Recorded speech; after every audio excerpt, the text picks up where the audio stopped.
இந்த டைமில் வீட்டுக்குள்ளேயே இருக்கிறது பெரிய தப்புன்னு எனக்கு தோணுது.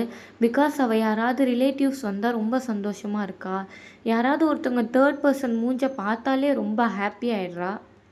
இவ்வளோ ஃபுல் டே நான் மட்டும் பார்த்துட்டு இருக்கனால அவளுக்கு போர் அடிச்சிருமோ என்னன்னு தெரில.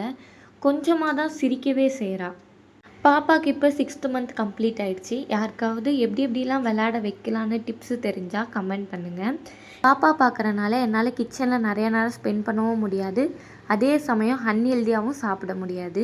ஸோ அதுக்கு குயிக்காக 5 மினிட்ஸில் செய்கிற ஸ்நாக்ஸ் தான் இது. இதுக்கு முதல்ல மீன் மேக்கரை 5 நிமிஷம் சுடு தண்ணியில் ஊற வச்சுட்டு வெங்காயம், பச்சை மிளகா, பூண்டு, கொஞ்சம் துருவின கேரட்டு, தூள், மல்லித்தூள், கொஞ்சம் சிக்கன் மசாலா, கொஞ்சம் 65 மசாலா, அரிசி மாவு, கார்ன்ஃப்ளவர் மாவு இதெல்லாம் போட்டு நல்லா ஒரு பிணைஞ்சிட்டு நல்லா சின்ன சின்ன பாலாக உருட்டி தப்பட்டை பண்ணி ஹீட்டான பேனில் போட்டு 2 சைடு கோல்டன் ப்ரௌன் ஆகிற வரலும் பொரித்து எடுத்தால் சோயா கட்லட் ரெடி.